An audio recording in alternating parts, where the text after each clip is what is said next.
Hey everybody, it's Vicki with Dementia with Grace again. For those of you who have not watched any of my videos, let me introduce myself right quick. My name is Vicki Nolan Fitch. I am a BSW certified dementia practitioner. I've had 20 plus years experience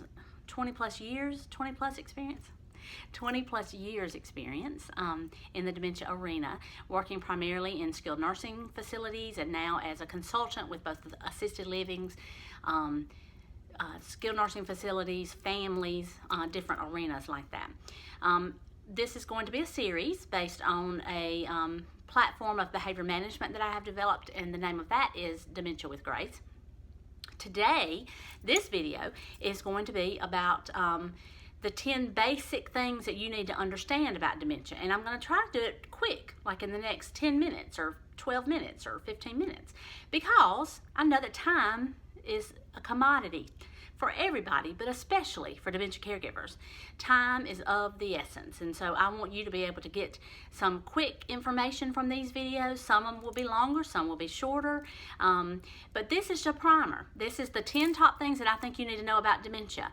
Once you are diagnosed or your loved one is diagnosed, there's all kinds of questions. And let me tell you, there's a lot of information on the internet, a lot of good information from the Alzheimer's Association, from the National Institutes of Health, all kinds of resources, and I will link those down below in the little description part in this YouTube video, so that you can click over onto those and get some more detailed information, because again, this is going to be quick. Dementia is not a disease. Dementia is a symptom of a disease. If you watch the welcome video, you will know I've said this already, but for the folks that are watching this for the first time, let me describe it like this. Itching is a symptom. Okay? If you have chicken pox, you can have itching with chicken pox. You can have itching with renal failure. You can have itching with eczema or poison ivy. The disease causes the symptom. In dementia, and we refer to it that way because it's just simpler sometimes, because there's 90 plus causes of dementia. So we're going to talk about the quick ones today. So number one is, what is dementia? Dementia is not a disease. It's a symptom of a disease. A lot of folks think about it like an umbrella term, where you can have dementia and then you have Alzheimer's type, Lewy-Body, vascular dementia, alcoholic dementia, which is Korsakoff syndrome, other kinds of dementia, Parkinson's with dementia, those kinds of things. So number two, the number two thing that we want to talk about is Alzheimer's and dementia the same? Yes, essentially, and the terms are used interchangeably. In my book that I'm writing, I use dementia as an overriding term because it's just simpler, and it would leave somebody out. If your mother has Alzheimer's, that may fit for you if I use Alzheimer's exclusively, but for somebody whose mother has Lewy-Body dementia, that would feel exclusive, and so I don't want to do that. So I use dementia as an overriding term to describe all of the possible dementias, even though it's not a disease itself. Clear as mud? Yeah. All right. So the different types, again, the most common type of dementia, this is the number three fact. The number one type in America, and then actually in the world, is Alzheimer's. Number two is vascular dementia. Number three is Lewy-Body dementia, and then they all kind of sparse out after that. But those are usually the number one, 2, and 3. Yeah, that's it. So you need to know those. Again, down below will be some more information about how you can get detailed information about each of those and how they each assault the brain, because it's a little bit different. The way that you take care of somebody with dementia and the way that you take care of behaviors and things like that is very, very similar, but there are some differences in the actual diagnosis. Now, the other thing that we need to know is, how are people diagnosed? Sometimes it doesn't happen right away, not at all. A lot of times Lewy-Body dementia is misdiagnosed as Parkinson's because of the movement disorder and the things that happen with Lewy-Body dementia. It's misdiagnosed. Alzheimer's is usually the moniker that is just gets hung on somebody. I mean, if they go to the doctor and they say, I'm having some memory issues, and the doctor does a little screening and there does show that there's some cognitive changes, they can walk out of there with a diagnosis of Alzheimer's. Let me just say, as a practicing professional, I wish that there was a way that doctors could do better, more thorough screenings in the office. I'm talking about your GP, your general practitioner, your medical doctor, your family doctor, the folks you go to when you have a cold. That's probably been following your hypertension and your diabetes and your, all of these issues, your arthritis. I wish those doctors had better tools available to them, and hopefully that's going to come, but if you have memory loss and you have some issues like that, that's usually the first thing that you notice. And we're going to talk about number 5 is not all losses are memory related, but memory loss is the first loss that you usually come up with. I mean, that's usually what is manifested first. I would ask your doctor for a referral to a neurologist, to a neuropsychologist, some other more specialized person. And the doctor, I'm sure, would be more than happy to make that referral for you. You might need to ask for it, but that's all. And just say, I'm really concerned. I'm having some issues that I don't quite understand, and I'm really concerned. Now, those are the proactive folks in our population. There are a lot of folks that are not proactive at all. They don't even go to the doctor when they have a bad headache, and they end up later on finding out that they've had high blood pressure for a couple of years and it could have been treated. So I understand there's some folks that run to the doctor every time they stump their toe, and there's some folks that would not go to the doctor if they were coughing up blood. So there's a continuum there of folks. So if you as a family member suspect something, definitely get on board with your family doctor to say, listen, and you could call beforehand. If you don't want to embarrass your person, you could call beforehand and say, listen, I'm bringing Daddy in for his yearly physical. And I think there's some memory issues. Could we do a memory screening? First of all, what the doctor's going to do is get a good medical history, what's going on, because there's some things that can be treated and the memory loss will get better. There's delirium, there's depression, there's things like that can be treated. And we'll talk about that later on, the 3Ds. We'll talk about all that later in a different, separate video. Then they would do, so they get the medical history, then they would do the complete physical to see what's going on.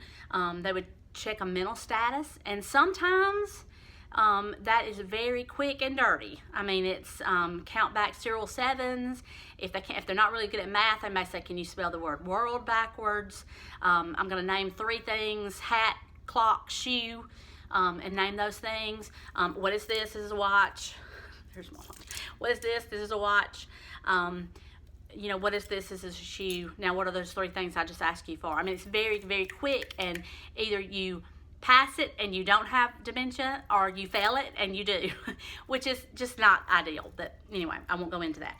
That's not our sphere here. You pretty much know as a family member if something is going on. And usually, I'll tell you, it is so odd, but over the years that I have been in practice, a lot of folks have told me they recognize it after a holiday, after Thanksgiving or Christmas or something, and they go and Mama's dressing is not the same. It's just not the same.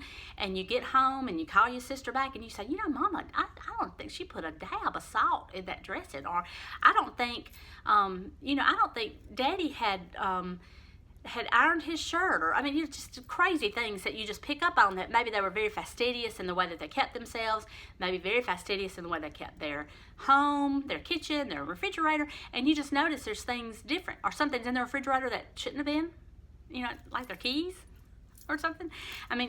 So you start picking up on things. Come on, Contessa.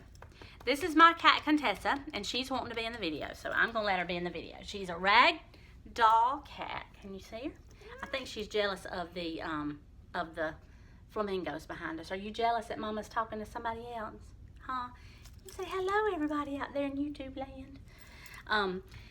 Okay, so let me get to number 5.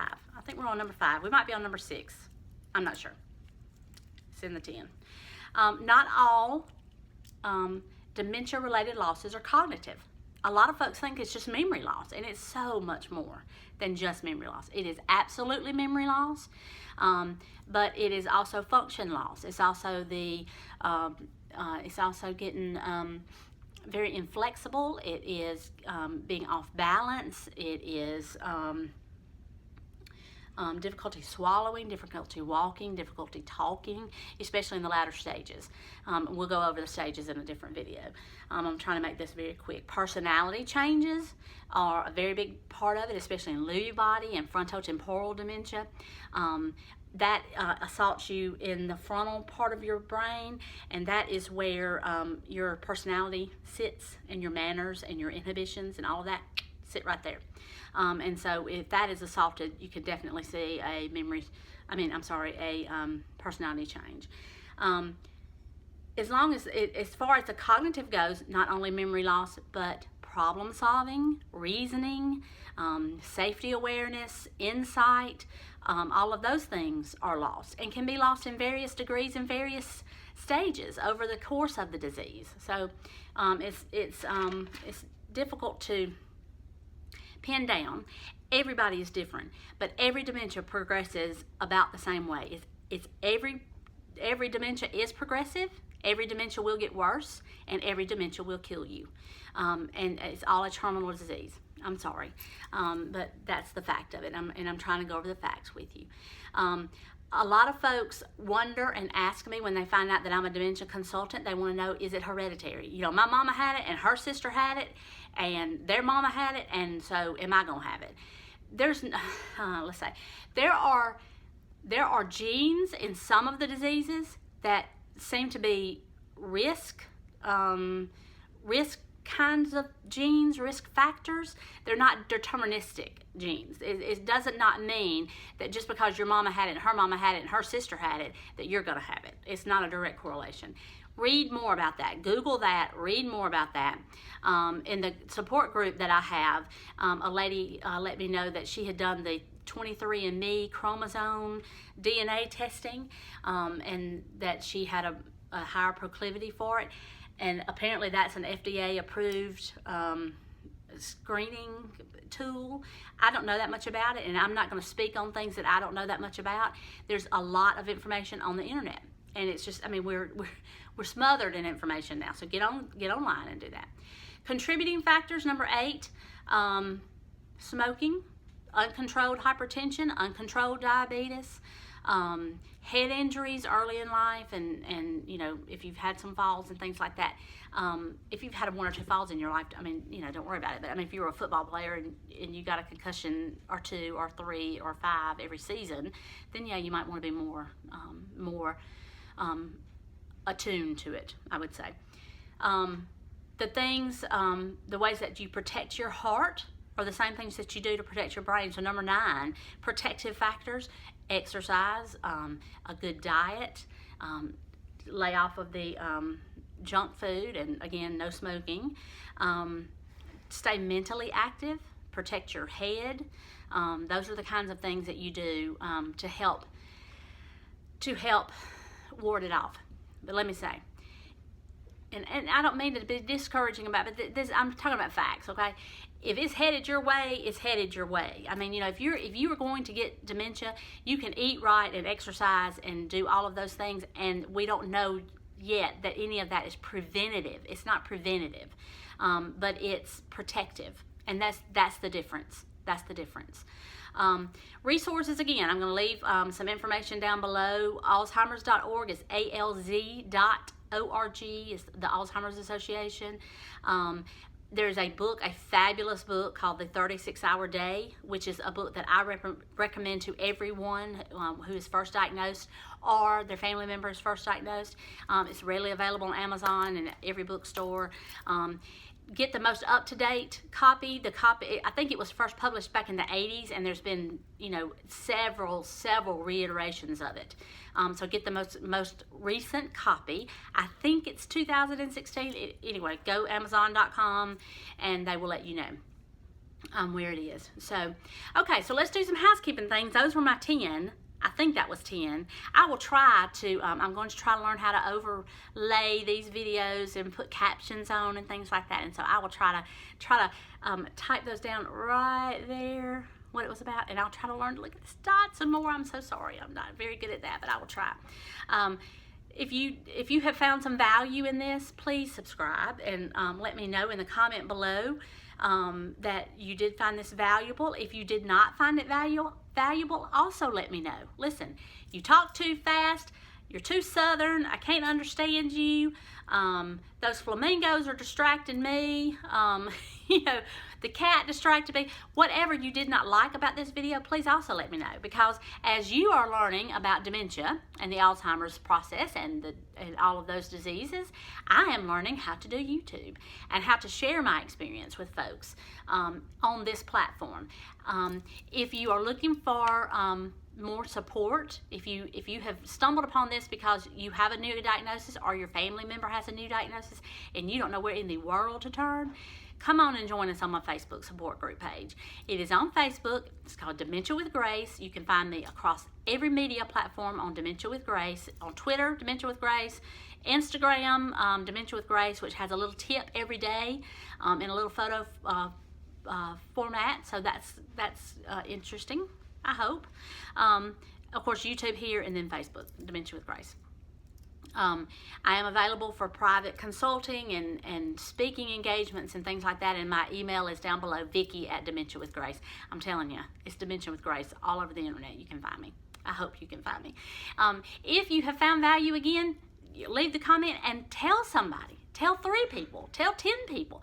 Tell the social worker at the hospital. Tell the doctor. Tell your medical doctor. Tell tell the social worker at the nursing home. Tell everybody, because I have figured out a way to help better the lives of folks with dementia. It's practiced and proven, and I'm going to get into those details in the next videos to come. So again, subscribe below, and then right beside the subscribe button is a little bell, and if you click that little bell will alert you on your phone when I have a new video posted.